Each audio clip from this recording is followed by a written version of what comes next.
Hello, everyone. Welcome to episode 3 of the SUPREET Manveer podcast. I'm your host, SUPREET Manveer. And I'm your host, Manveer Sandhu. Thank you for joining in today.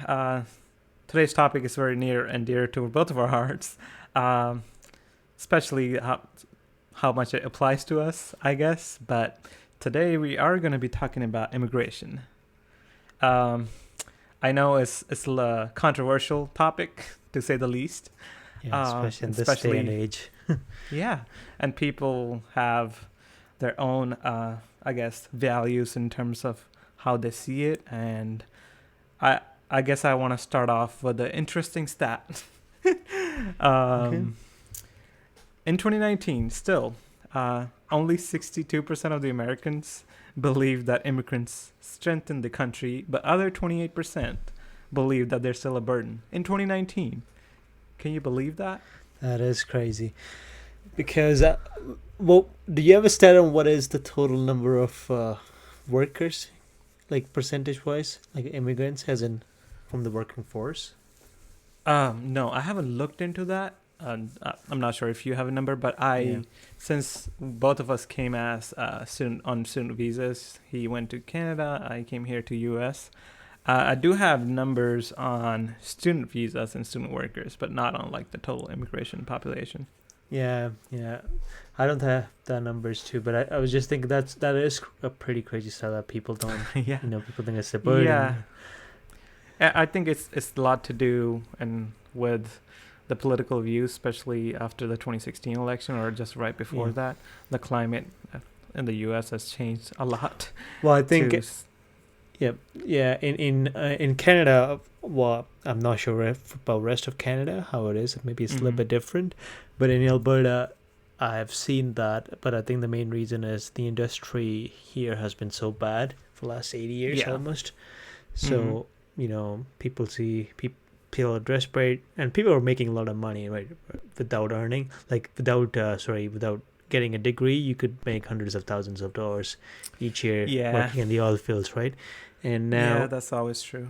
Those jobs are away, and then like they're stealing our jobs. I'm like, no, you didn't do those jobs, and then you were busy making. Well, it's just good, like that. The industry, the oil and gas industry, they do provide good income to people, right? Even immigrants and everyone, right? Mm-hmm. But at the same time, there were other jobs that immigrants took over. But I guess you and me both are fortunate that we got good education. We came here on a student visa, right? And then we got into professional jobs. Mm-hmm. But I do, like, in my industry, there is a little bit less. There is, but there is a little bit less just because, that's just the industry. Tech doesn't, different. Yeah. What would be the word? Yeah. What do they say? I can't even say. Like tech industry? Yeah, tech doesn't discriminate. Well, I mean, the tech itself does not, but people in tech do. I see what you mean. So I guess before we dive into anything else, I guess we should start with our personal story. Would you want to start? Yeah, well, I guess for me, I came to Canada in 2012. Funny enough, today is 16th August. I came to Canada on 18th August 2022. Oh, sorry, 2012. What the hell? 2022 will be my 10 years. So, that's crazy. So it would be 9 years, 2 days from now, which is crazy to think about. It is. 2 years in school, and then from there, saying it's been, 2 years in school, and then, got my first job in 2014, September, I think. And then it's been, long 7 years. Not long, really. I've been saying long because the first 2-3 years were long because, I was living in a city where you're not used to, right? Living in a small city where you don't know anybody. Yeah. That makes sense. I guess for me, I came here to the States on December 17th, 2013. So it's going to be I guess, almost 8 years this December since I've been here. Yeah, but I came to do my bachelor's, I guess. Did my bachelor's here in Texas. Got a couple of jobs right after college, but none that I really like. But now I'm at a place where I can say I actually like and enjoy working, and it's actually in my field of interest that I wanted to, and related to my studies, I guess. So it has been a crazy story, but I know just talking to you and other people who are in Canada on a student visa who came to Canada, it's just such a different story for me compared to you in terms of the specifics of how immigration works in these countries. Yeah, I'm not. Well, that's why we're having this conversation. I'm not really sure what the process is in US. For me, it was. I think the first few, years were tough after school because, you're hoping to get a job which you can use to get your permanent residency and all that, right? But that's the first thing. But then it's because I came to Alberta. I've been all over Alberta ever since I've been here, and I've lived in a lot in smaller cities. Like I've been in Calgary for now almost 3.5 years, but before that I've lived in smaller cities, so it was a big cultural shift for me, right? Like, oh yeah, for sure. When I came from India, I came directly to Medicine Hat, right? That was where my college was, and that is a town of a city. Well, according to Canada, is a city, but it'd be a town in India. But it's 50,000 people, and then it's a small. Everyone is almost retired, and everyone was so nice, which was really surprising because everyone is relaxed. They're retired, right? They don't have any worry. So that was living the life. Yeah. So my first 2 years, surprisingly, were like people have had bad experiences, but for me, it was really good. But I think the struggle was, working at the same time of you're in school. That was something. Well, in India, you never did that, right? Like until you did your house chores. If you were in farming, you did a little bit of farming here and there, right? Help your parents and whatnot. But otherwise, all you did was study, and then that was the change. But I think I'm glad we are in a country where which promotes that. Like I know it's the same in US too, right? We're in a country which promotes that. To me, that is really important, right? Once being able to take responsibilities on themselves, and then for sure. I mean, we both came here, or you went to Canada. When I say here, you mean what? I guess America. You know what I mean. Yeah, North America in general. It was just right out of high school for me. I had to do the TOEFL test and the SATs, which you have to do that. I didn't have any idea what SATs were, just like a month prior from actually applying to US colleges. I was like, dang it, I guess I'll have to do that. I did that test. Like I studied for my SATs for like 20 days. I just gave the test. How much did you get you in an SAT? I think it wasn't good. It was like 1,600 something, which is like average. Okay, that's pretty good. Because it's out of 2,200, I think. I don't even remember at this point. It's been so many years. 22 or 24. I don't know. But yeah, I got like the average score, which was good enough. So with Canada, you just apply once you do your IELTS exam. Yep. Yeah. And you just apply and, put in the application to the Canadian immigration. But for US, I had to apply and to 5 different universities. I got 5 acceptance letters. And then I went to the interview. Can you imagine the terror that I felt going to the interview? That must have been crazy. It was. Imagine this. So I'm a dude that's never seen any other person other than my own color, and the interview is white. It's a white dude, middle-aged, and he's sitting there asking me questions. What do you want to go there? What are you going to study, and why you don't want to do it in India, and all that things of that nature. It's just nerve-wracking just in general, because you come from a small city, but in our cases, we come from a village, but the whole culture in India is, I guess, people are not as outgoing as they are here. So it is really different. So I was obviously nervous, but at the interview, I had to decide which university I wanted to go, and I chose University of Texas at Arlington because it was the closest to where my uncle and aunt was, and they were like, "Yeah, just stay here. You don't have to pay rent. You don't have to pay utilities." I was like, "Deal. What else could I want?" And then I was like, and then they were like, "Well, why do you want to choose that?" And I was like, "Well, um, it was in. First of all, it was in Texas, and the students are less per capita, obviously, because it's huge."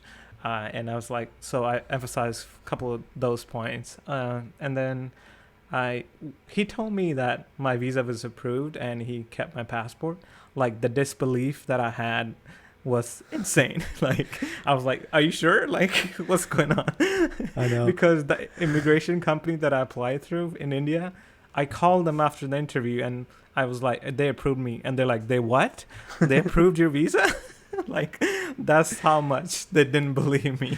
I was going the wrong way to get at the exit from the embassy, in Delhi, the U.S. embassy, and they're like, "No, sir, the exit is the other way." Because I was like so confused as to what's going on. But yeah, that was a surreal moment for me. Obviously, a lot rides on your family too, especially in India, and you know how things are and how crazy they get. So if somebody gets a visa to one of these countries and they're like, you made it, kind of thing. But as a student, you're still right out of high school. You're still trying to figure things out. You're trying to figure yourself out. And then you go to this U.S. university that you're not aware of the culture. You're not aware of the people. And then you don't know what to expect. And it's definitely a culture shock. And it was for me for at least, 8 to 10 months that it took me to adjust. And just in terms of societal norms per se, because everybody's so outgoing and everybody's so relaxed. But I guess back in India, when we were made to put on uniforms to just go to school and all the things and little tiny things that they nitpicked us on, like our hairstyle or our pants or our whatever, the tie, whatever the case may be. So it was kind of different, to say the least, but yeah, I got used to it. And then I guess then I was at a point where I could say how far I've come in terms of just my own critical thinking, I guess. And then just going to college, getting more exposure than completely different from your upbringing. And the university I went to is like one of the most diverse campuses. They have students from 172 countries. Oh. So even though it was away from home, it was kind of comforting to see so much diversity and so many people, so many different students from all these countries, including so many of the international students, just mingling together and going there to get their education. So it was really nice. Yeah. It was pretty much same for me. Going back to coming to here, I remember when I applied. Of course, I didn't have to do the your way. I did apply to a couple of colleges. I actually wanted to go to. There's a Institute of Technology here, South Alberta Institute of Technology, SAIT.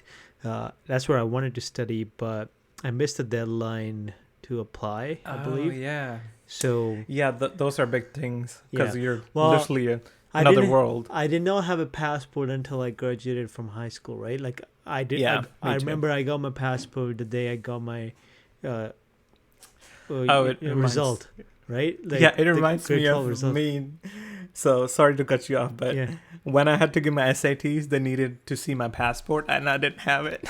Oh, that's crazy! And I was scrambling to get it done just the day before the test. I got it just the day before. That's it was crazy. Insane. Sorry. Continue. Sorry to cut you off. No. For me, it was. I remember it was also because you never know if you're gonna get the visa and all that, right? So I was giving AIEEE examinations for those that there's all India engineering entrance examinations.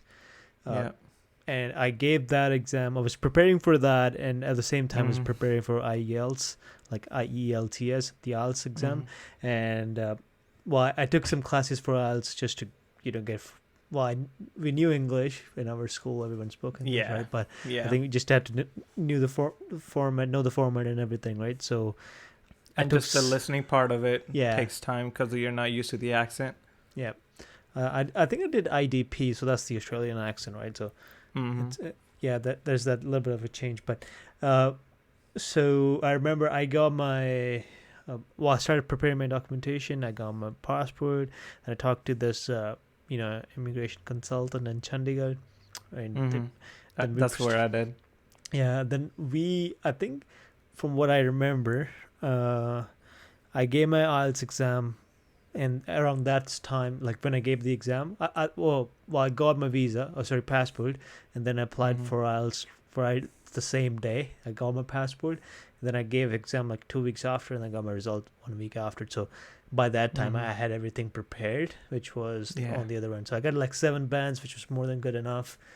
Yeah. And then by that time, I had got acceptance from Medicine Hat College. I think there was one other college, but I chose Medicine Hat because my aunt was in Calgary, which is only 3 hours away. So we gave that exam. We submitted the application. Surprisingly, I got my visa and everything within, like, after I applied. We paid the fees, the first year fees or whatever. There was all that. Oh yeah, I also had to do some, for some reason, there were some loan requirements that you have to show. Right? Yeah, you have to. So I had to get all that approval, and then I went and applied. I remember in like 7 or 8 days. It was a funny thing because that was the season. We were at a farm with my cousin when I got the phone call, and I straight from there went to the city to Muga, where my mom and everyone was. And then we booked the tickets. I think maybe that was beginning of August when I got my visa, and then August 16th or 17th I flew out of India. I did all the shopping and everything. And when I came here, it was as you said, a culture shock. It took me a long time to come here, by the way. My flight was from India to Amritsar to Doha, Qatar. And then from Qatar to London, and from London it was supposed to from London to Calgary, but that flight got the flight from Qatar got delayed, and then the flight for Calgary had already boarded by the time we got there. So of course they didn't let us on, and then they gave me another flight from London to Ottawa, Ottawa, Ontario, just by Toronto, and then. I got there. My flight after that was, I think, in 1.5 hours, but it took me about 2 hours just to go through the immigration. Because they were like 100 people or something like that, right? I'd had to do the same thing. It was so long. Yeah, and then because I was supposed to catch another flight, but there was a big thunderstorm. So all flights got cancelled for the next 24 hours.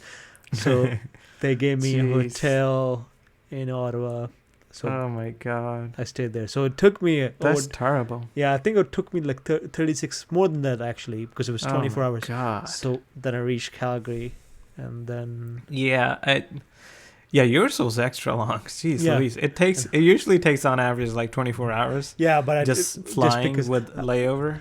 I was at Ottawa for more than 24 hours, which was good actually. It was a culture shock just being there too, because everything was so clean. I know you're coming from, and that is the Canada's capital, right? So it was pretty. I don't cool. think anybody who's not an immigrant would relate to that cleanliness comment. I know. Especially coming from India. Oh my god, it was insane. For me, I flew Delhi to London, and then London to Dallas Fort Worth. But even those flights were like 9 hours each, and by the last flight I was like, oh my god, this is taking way longer than I expected. Like mentally it takes longer, but you knew how much it's gonna take. Especially when it's also your first time flying, right? Like because that was me too. I've never been on a plane before. Like the first international flight is to the US with these international airlines, and I'm stressing about how I'm gonna do change terminals and layovers. And it was London Heathrow Airport. I'm probably sure Yeah, you have the that's same right. one. Yeah, and it's so hard And it's because you have to take insane. you have to change terminals with that bus, right? You have to I take know, one it's bus and then you like have to the go to train. They have shuttle. They have buses. They have like it's ridiculous. Yeah, I had to take. That was like the first time for me on that fast of a train at any point in my life. Because in India, I have been on a train once. Well, It was yeah, slow. Just those, saying. those local trains are They were local, barely not moving. local. Those interstate or whatever those, Yeah, right? Those yeah, are yeah. slow. Yeah. But yeah, that everything was new, and then especially culture shock just began when everybody from Delhi to London was mostly Indians, right? Well, Yeah, after that, it's mostly people from all other races, and I'm like, oh yeah. no, what's I going know, on? I know, because my flight from Qatar, actually, that's where I found, because a lot of people, I guess, there were still a lot of Indians, but there Yeah, was no Indian in a seat in me, like in the row in me or the row behind me or yeah, row front of me, right? There were no Indians there, and I'm like, okay, this is what's gonna happen. This is gonna be my yeah, next life. But yeah. it's funny, when I came to Calgary, when I reached Calgary, and Uh-huh. my uncle and everyone, they live in an area which is like there's a Yeah. lot of Punjabis and Indians there. So Mhm. it wasn't until I went to Medicine Hat where I Mhm. got the proper multiculturalism, because here it's Yeah. a little bit like there was multiculturalism here, like Mhm. there's multiple cultures, but it's dominated by Indians and Pakistanis in this area, right? So it's somewhere Oh yeah. who looks like us a little bit. But yeah, when I went to Medicine Hat, I was the complete shock. I was living with a Filipino, there was a Caucasian guy Yeah. living there, and then uh, to my our first day of school. Oh, that reminds me. Since I'm in Canada, of course, I gotta talk about this. The first day of school, I walked because I saw outside. It was sunny, bright and sunny day, Mhm. and then I wore a t-shirt, and I just Mhm. walked to school. It Of was, course. and I walk out. It's pretty cold because I didn't realize it gets, even if it's sunny, it gets cold here in Canada sometimes. Yeah. And then I walked to school, and someone in the middle was like, "Why did you not wear a sweatshirt or something?" Like, "No, it's fine." And then on the way back, it actually snowed. I think my first day of Oh school, no. it snowed a little bit, but I was just excited to see the snow, to be Oh honest. yeah, me too. I had to wait like a year and a half to see snow in Texas, Oh because it's yeah, Texas. So, but yeah, I mean, I was excited. I mean, I've never. So correction, I did see snow one time. We went to a hill station, Shimla, right? yeah. And surrounding areas, the famous hill station in India. And they did have snow there, but it wasn't like snowing. It was just snow on top of a random hill and mountains. But Yeah, yeah, but that was interesting. Like, I there were so many firsts as soon as you just get on that I plane. know, It I was know. ridiculous. Yeah, I think the first few months is you get it first every day. Well, that's a first. Yeah, That's what you say to yourself. yeah. Uh, I mean, just talking about, as you were talking about, I just looked this up about number of Indians in Canada. As oh, of that's December 2019, there were over 1 million registered Indians. And I'm not sure if they're talking about now, like up to 2021, how much they would be. But yeah, even in the US, I'm pretty sure it's probably more. yeah. Um, but yeah, it's ridiculous. They said registering is. I'm not sure. Are they talking Oh, for? are they talking about Native Americans or Yeah, Native Canadians? Oh no, this I is think they bad. are. I think they are. That's how you know Google's messed up. Yeah, Jeez, no. Louise, Google. Oh my God. Uh, Oh no, this you have I've to had write a it. Total Indian immigrants in Canada. I think that's what you would have to. jeez, Louise. Oh my God. I apologize. Nope. This is That's my first ridiculous. apology podcast. Here we go. So it would be Indo Canadians. I think that's what it would be. Yeah, they call it different, and I guess Yeah, different regions. because there's a lot of Indo Canadians here, but I believe the total number. Well, the list I pulled up from 2016, it was 1.375, 1.3. Well, 1.37 Yeah, million, right? over.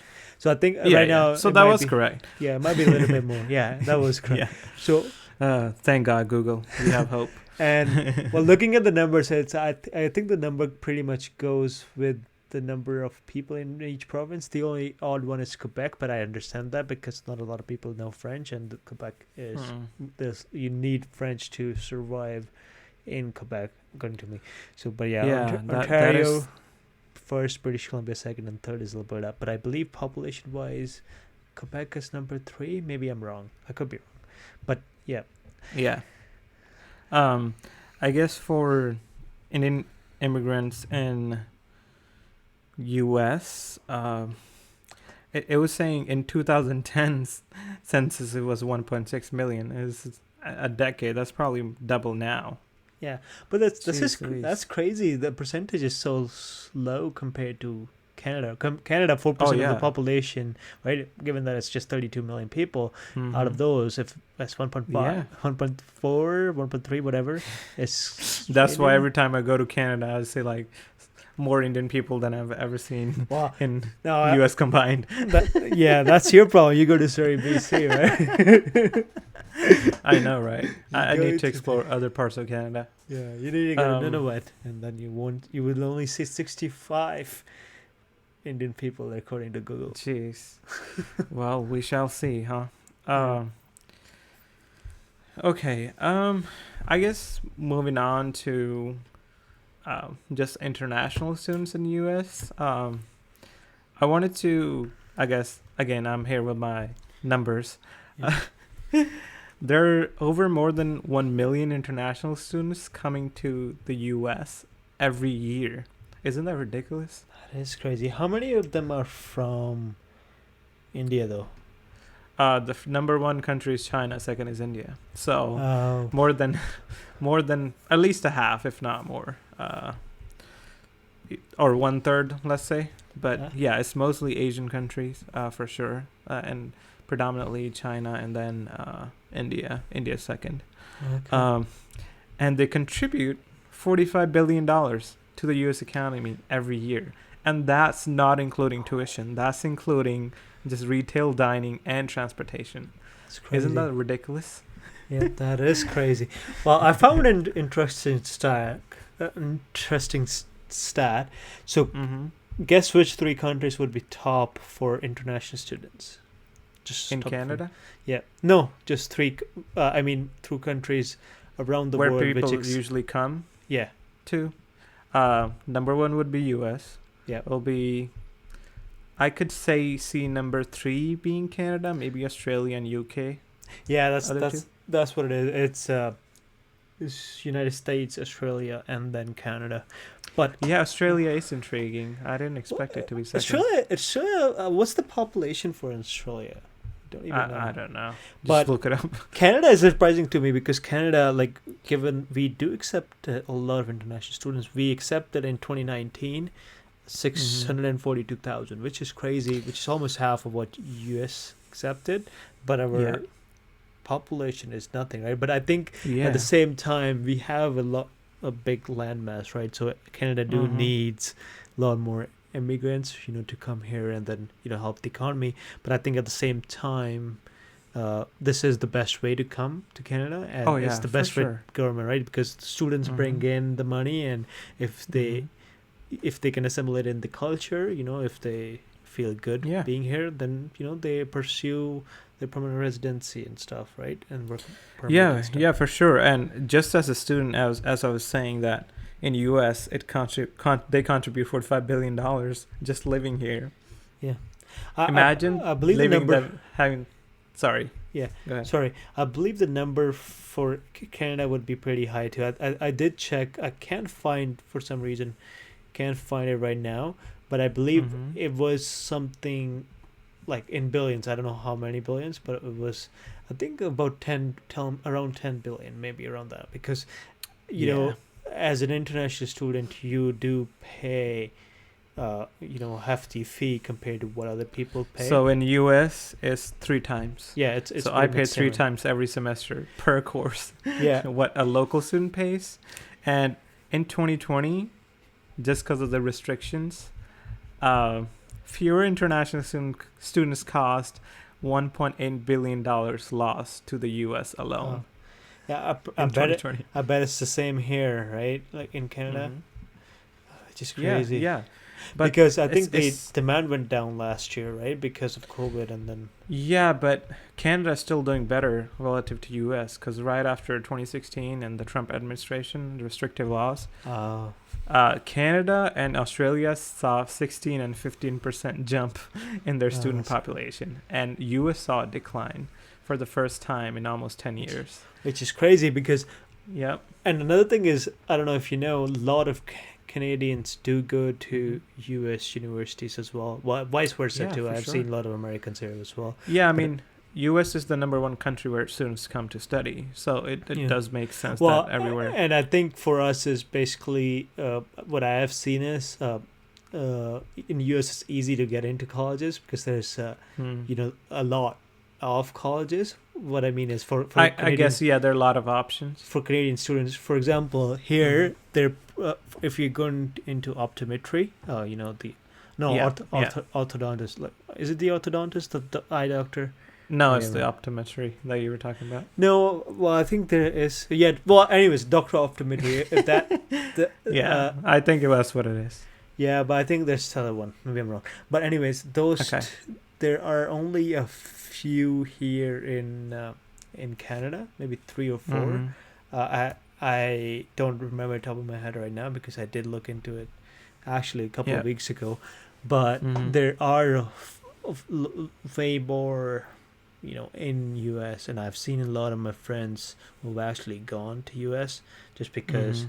and they, even if with the grades, right? Because it's the same thing. We know, like it's hard to get to schools in India because like Hmm. good schools in India, and the main reason Yeah. is only a few, right? And then the Hmm. competition is fierce, and it's same here. But US, they Yeah. do have good schools all over the country because the population is so much, right? And then Yeah, yeah. It and does then make sense that way. But yeah, I mean, the American Council on Education said that the enrollment for 2021 is expected to drop by 15%, wow, that's crazy. including 25% from international students. You know how much Yes. international students pay for Yeah. for actual tuition, and them paying 3 times is actually subsidizing for the local students who go to these Well, universities and that's colleges. yeah, that's what I was saying. Especially small cities, like for example, Medicine Hat, right? I was wondering why these Yeah. cities, right? Why are people coming? But I think that's what they started doing to fund Hmm. those colleges better. Like our Yeah. school had so many international students, right? Mhm. But because they only get so much in grants, right? They can only get so Yeah. much in grants, so they would Yeah. have to resort to this, and then And especially, yeah, they do rely on public. So if they're a public university or a college, they do rely heavily on public grants. But after the 2008 financial collapse and basically recession, that funding got cut yeah, by everywhere. more than 3 times. Yeah, everywhere. And that's why they started recruiting international students. Oh. And that's why the fees went 3 times, because they had to get money from somewhere to literally keep them open. And I don't know if you heard last year in 2020 when the Trump administration was like during the pandemic was like, oh, if you're taking online classes and you're an international student, you're going to be deported. And everybody was like in a frenzy, like, what? Like, Yeah. this is not our fault. And it shouldn't be. It's just discriminatory, literally. Yeah, I did actually have some friends who had to come back to Canada Yeah, and it's take online ridiculous. classes, and then once Yeah. schools actually got back, they had to get back. The which thing is, crazy. for people from India or other parts of the country, the flights weren't going. Like, Yeah. none of the flights went to their countries. I- What were they supposed to do? Yeah, I don't think he And used his they brain. were stuck there. No, it's just Whoever ridiculous. came up with the policy. I did find Yeah. how many percentage of Canadian international students are from India. It's 34%, and India my God. is number one. The second is China. So India and Yeah. China both make 56%. Yeah, which sounds about right. Yeah, Um, the lot of Korean students here too. That's what I think that number must I be actually in top 5, noticed top that. 6. Yeah, I actually noticed that well in BC, Well, actually, just in general population. I was right. So for 2019, out of Mhm. 642 total, 642 480,000 and 480 Mhm. students, out of those 219,000 were Indians, and then Yeah. 141,000 were Chinese from China, Mhm. People's Mhm. Republic of China, and then 24,000 were from Korea. So yeah, that's what I thought. And then about Yeah, 24,000 from France, which is surprising. And from France. number third is Vietnam, and number fifth is Uh, USA. yeah, Or yeah. I mean, it sixth. is. Oh yeah, yeah. I mean, I know for sure that the Well, mostly it majority does of the happen. students are Asian. Yeah. Well, I'm just looking at the USA chart. I think USA because there is a lot of I know student athletes come Yeah, to Canada because sports is way crazier in USA, it's so it's same for U.S. easy for them to come here, right? Uh huh. From USA to here because if they can get Yeah. into a Canadian college with Mhm. with the with their athletic abilities, they can probably get into some Canadian ones because our colleges are not that great at. We don't have an Yeah, but the NCAA. colleges here are more competitive than they're in Canada. Yeah, we don't have NCAA or something like that, right? Yeah, So that's yeah, why. yeah. But I've seen the other way around. People from here going to Canada to get into these colleges and universities. Yeah. But the thing is, in mostly, I don't know which sports which sports are predominant in Canadian universities. Well, So I'm not it's pretty sure much which. the same. I would say the most is ice hockey, of course, right? But Yeah, for sure. hockey here is Baseball. really big. Baseball and basketball too, Mhm. because I remember makes sense. Medicine Hat, right? There were actually, Mhm. I think there were 2 or 3 American, people in our team, and they were basically on here because of their abilities, right? They were getting education, and at the same time they Mhm. were playing for the college, and our college was actually doing pretty good in the leagues. So, well, our system is weird. We have like different leagues for universities, different leagues for colleges, which did not make any sense to me, but that apparently. Yeah, we do have like definitely NCAA and then few other leagues, but yeah, they divide the colleges and universities in different tiers of how good they are. So you kind of compete to make better your ranking better to compete in the D1, next D2, league. and D3, right? Yeah. So it depends on the sport as well. So that's what they call it different for each one. This is crazy. I actually got the number 2. Sorry, my bad. Very good. Keep going down. So 22 billion and over 170,000 jobs thanks to Canada's international students. So that's crazy. Yeah, for sure. 22 I mean, billion. so ever since Trump took office, the F1 students. So F1 students are basically someone on a student visa has. The visa is called the F1 visa. Okay. That was what I was on. Since 2016, the F1 students has declined, costing U.S. economy $11.8 billion That's crazy. just since 2016, and costing more than 65,000 jobs that were going to be created because of those students coming in. Can you imagine the implications of them avoiding it? Yeah. So going back to the Trump administration actually blocking students and deporting them during the pandemic and going back, 2 days later, Harvard and MIT filed a lawsuit against Trump administration and got it removed because they rely heavily on international students' tuition. They literally can't. The big universities are fine because they have big donors. They have this big brand. They're a brand. They have a name. They get money.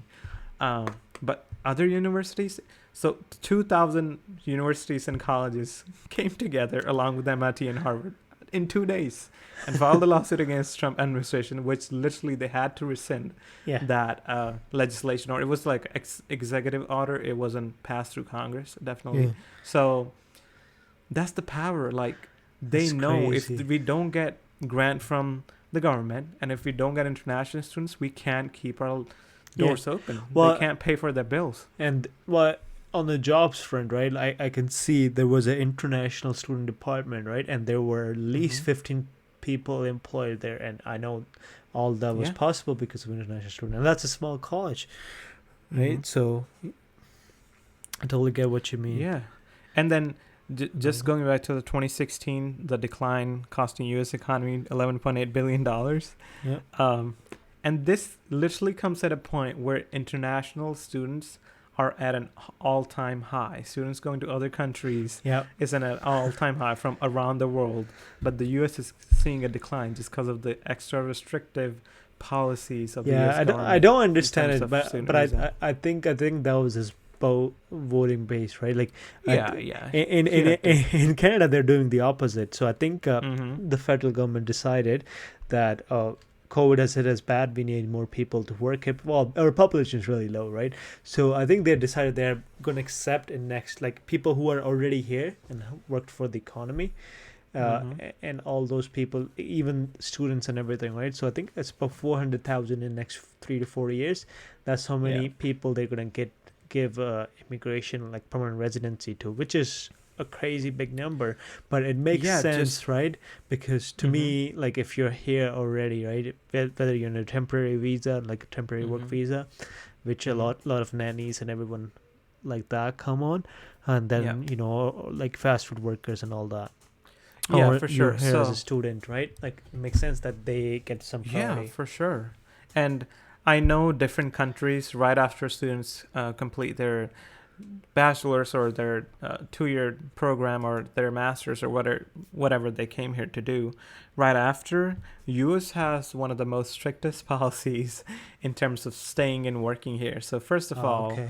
if you get a job, first of all, if you finish your degree, you complete, you have to leave the country within 60 days after Really? graduation. Yeah, you have Oh, to. Otherwise, you're in unlawful status. So you're oh living wow. without a status and you'll be deported and never come back I think for in 10 Canada, years. it's a little bit similar, but what they do is, you have 90 days. If you don't apply Mm-hmm. you have 90 days to get your work permit.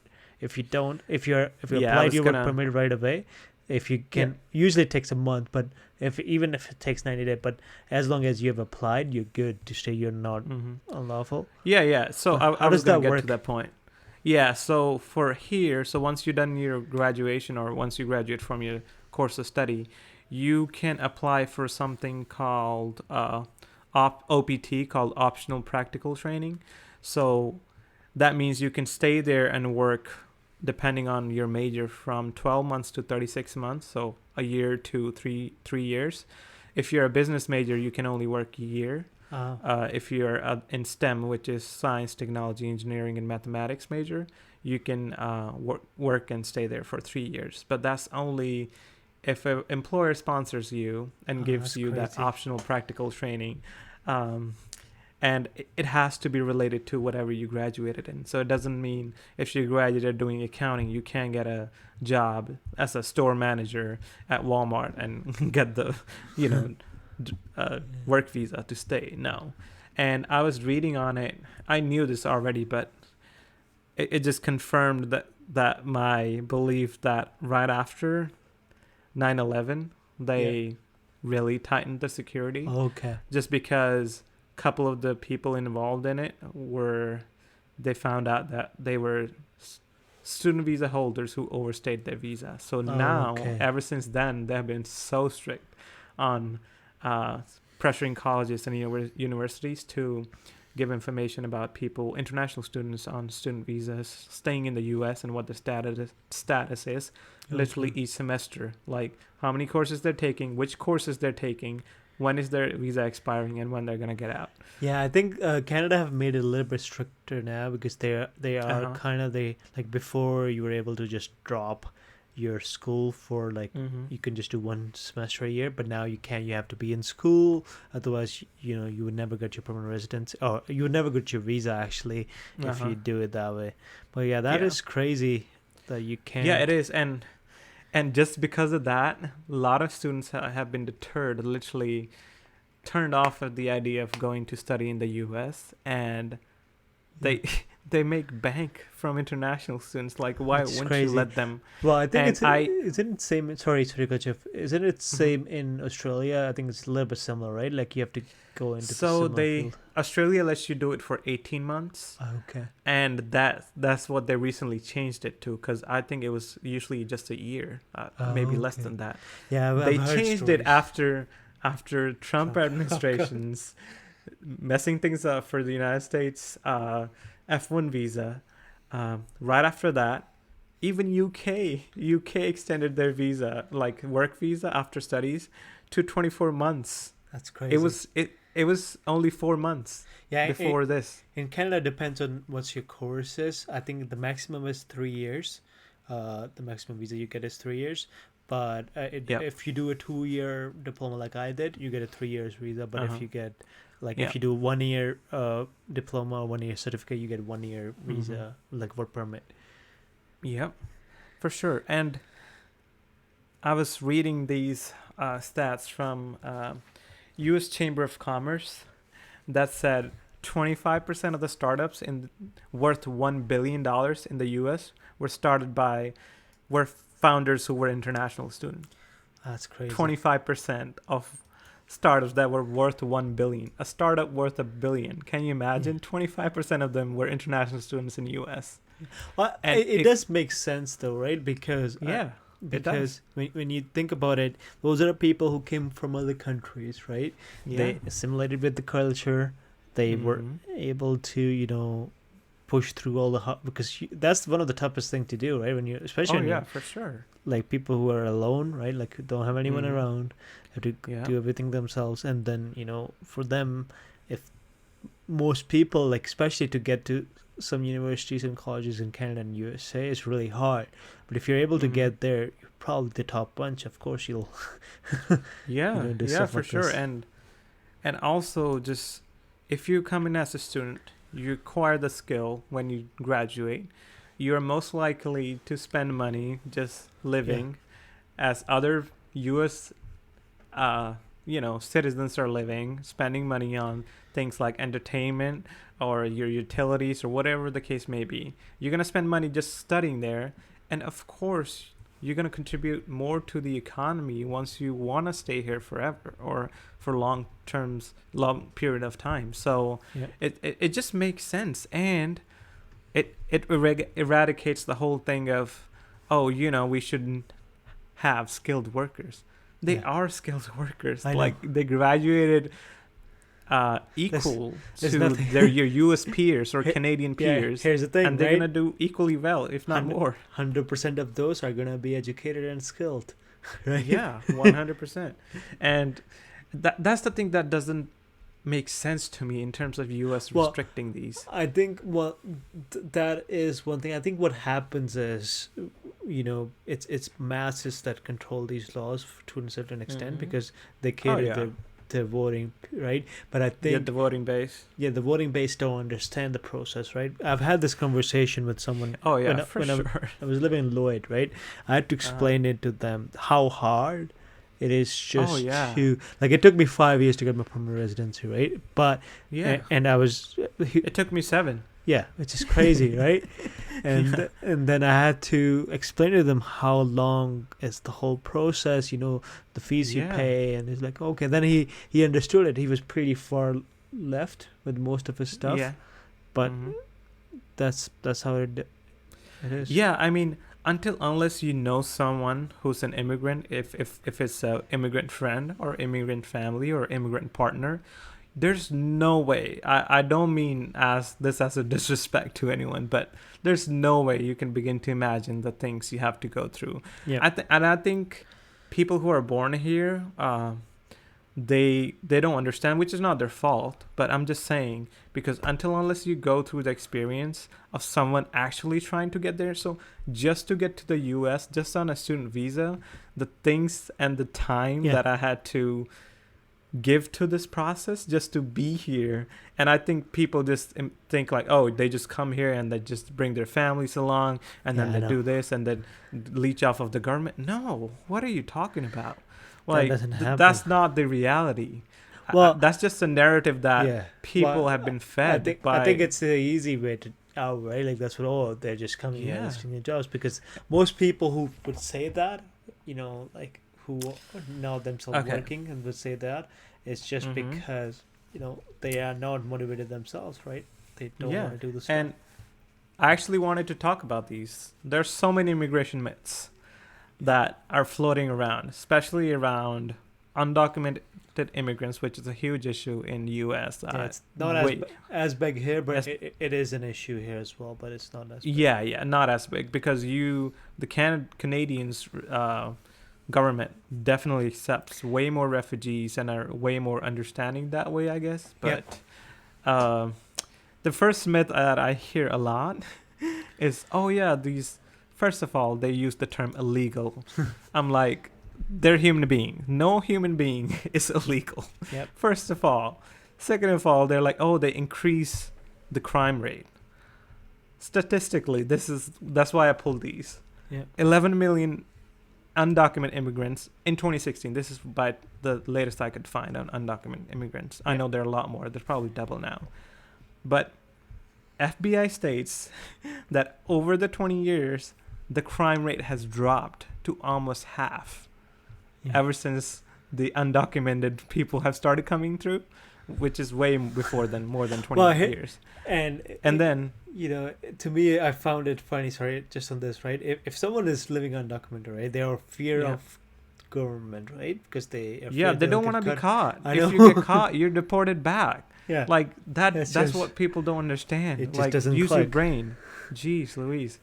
Like, all while the undocumented immigration tripled, but the crime went down by half in 20 years. And in 2015 alone, USCIS, which is the U.S. immigration system here, removed 139,000 illegal immigrants. Oh. I say illegal, but I should say undocumented, because that's what they are. They're not illegal, but it's just a term that I don't like. Yeah. Who were previously convicted of a crime. And I think people have this narrative that they don't get vetted as much as they should be, but they do. No. I've seen it firsthand. Yeah. I've known people who have crossed the border, even from India, like, sort of,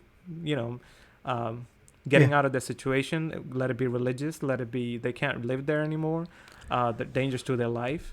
And I've heard stories.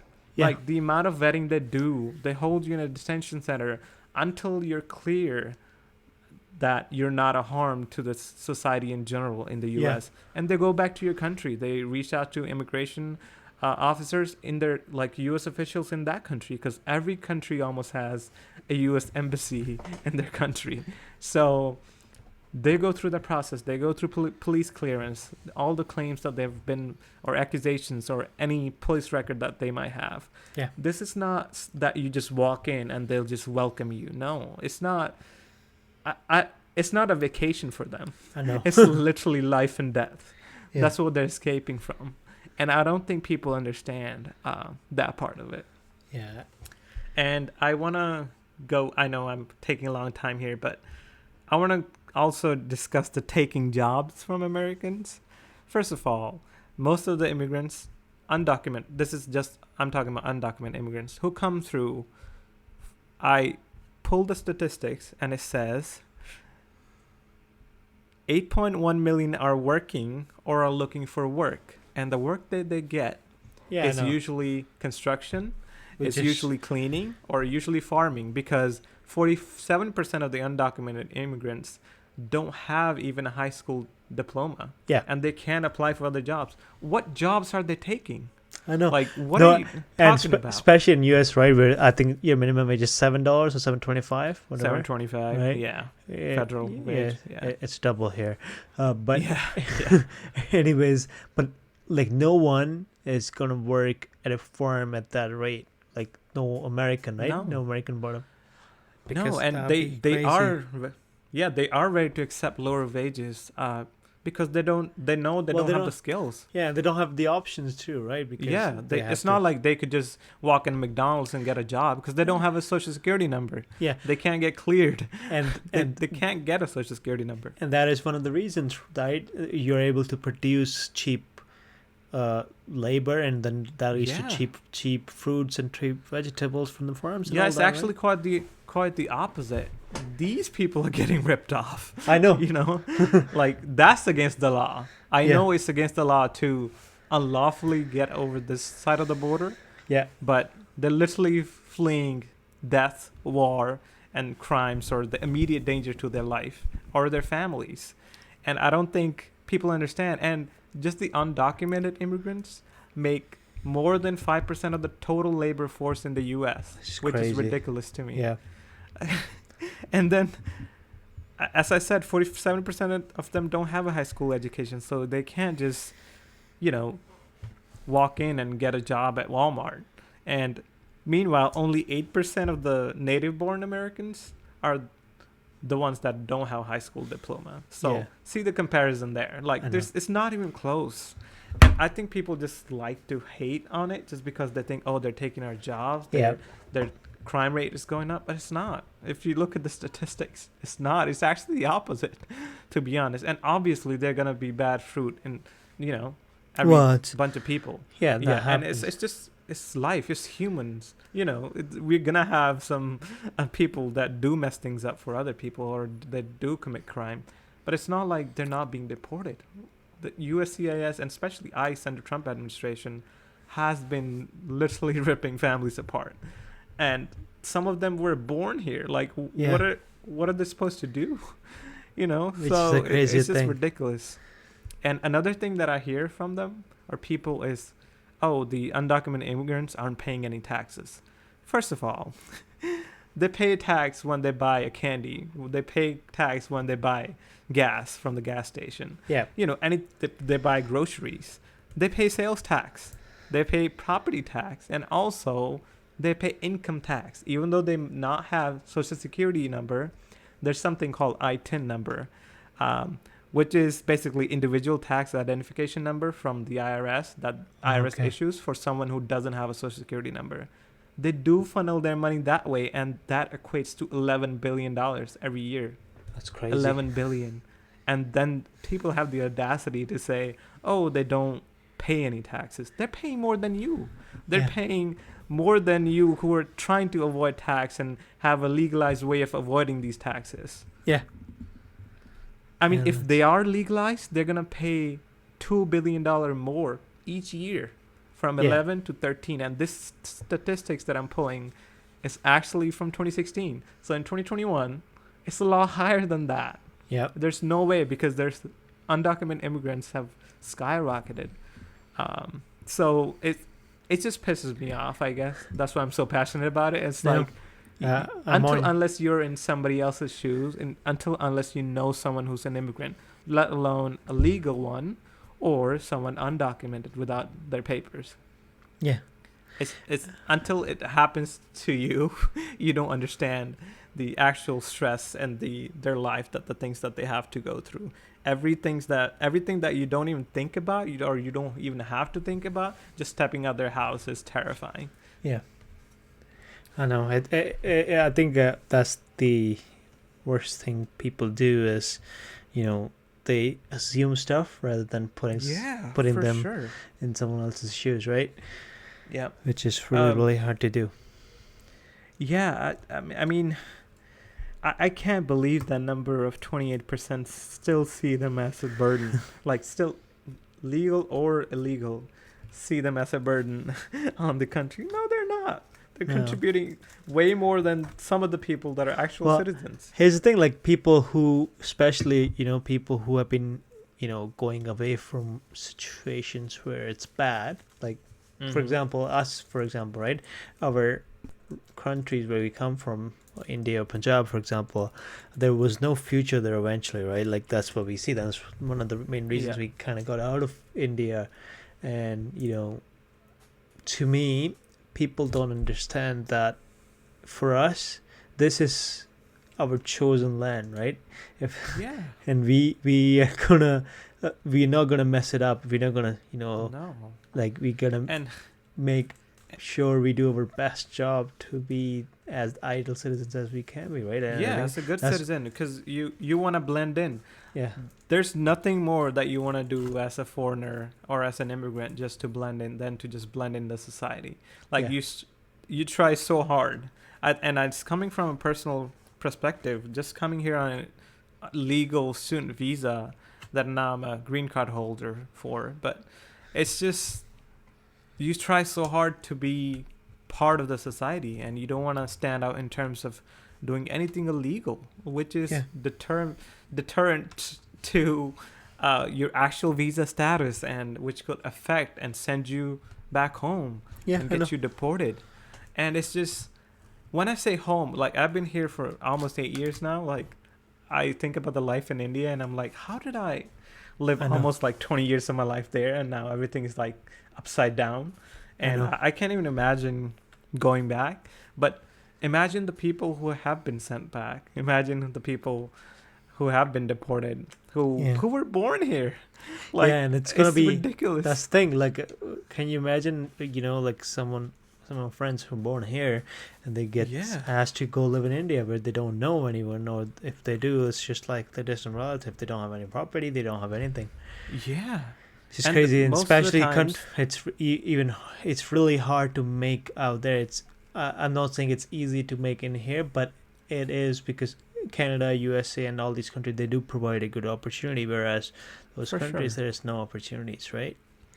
Yeah, because as we talked about in the other episode with the corruption and things going on there, like let's take a recent example of what's going on in Afghanistan. As just a topic in itself. Taliban have completely taken over.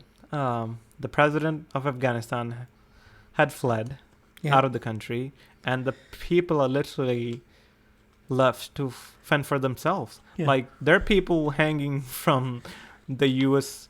airplanes, cargo planes, and literally dying. I saw those videos. Yeah, it's so disturbing. What I didn't really... sorry, since we're on the topic, I didn't really like is the response from US and UK. They're saying, we're never there to fix the nation. You know, the thing is...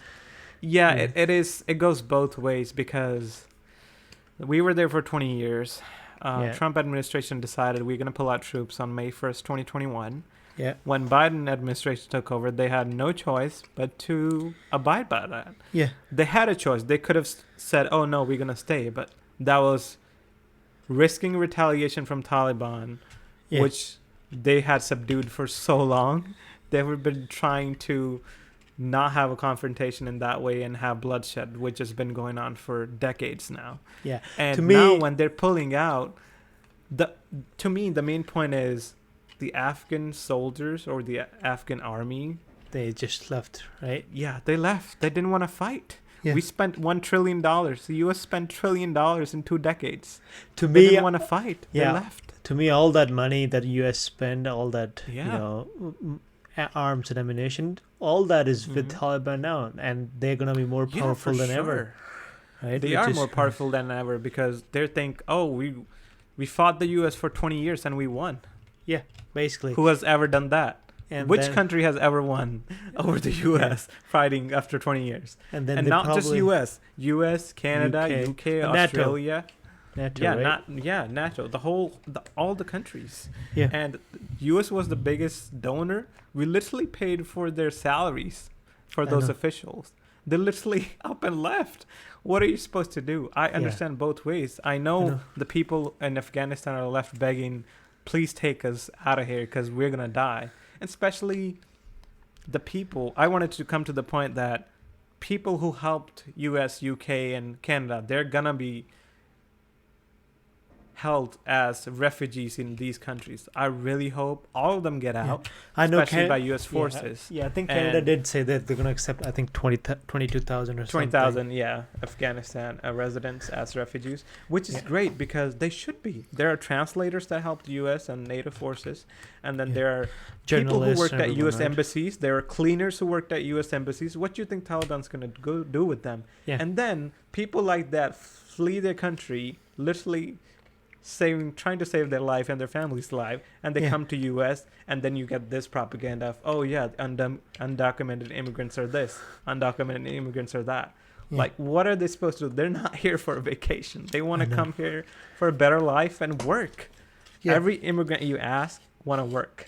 They don't want to fend off of just, or leech off of a government. Yeah. Because that's just being here, they're so grateful. And I can say that from a personal standpoint. Yeah. And for us both.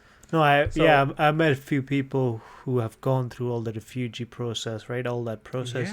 Yeah, me too. It's been hell for most of those people, right? What they've been already through, and then what they have to do here, to get what they have to do to just belong, just to get a sense of belonging. They're not here nor there. Like, they can't go back to Syria or Afghanistan. Same with Syrian refugees. Like, almost the whole world literally bombarded the place. Yeah. They literally tore their houses down and then What they're supposed just to do. left. Yeah. Yeah. I mean, what are they supposed to do? Where are they supposed to go?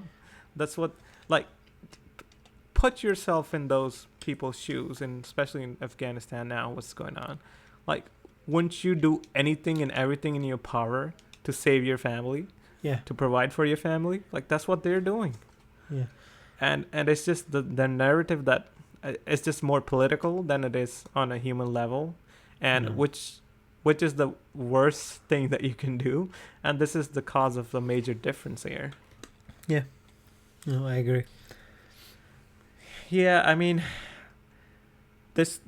I guess this whole rant about immigration for me especially was just that something that I'm really passionate about, and especially coming from personal point of views and Yeah. what 100%. we have been through. I think that's what irks me, right? And when people talk about all the stuff and they've never been through, they're just lucky to be born in a Yeah. country like this, right? And then they're Yeah. still complaining. It's just the funniest thing to me. Yeah. And then any immigrant you ask, they'll definitely say how grateful they are to be here now. Yeah. No matter 100%. where they come from, they're here now, and that's what matters for them. And if Yeah. they can do that for their family, why not? They're contributing part of the society, and they want to be a model citizen for just to stay here, just to enjoy these freedoms and liberties that, people in our countries or here have in North America, I guess, or in Western countries. Well, I think hopefully, anybody listening to this or anybody who did Mhm. not know about the topic might gain something from it. And, if For sure.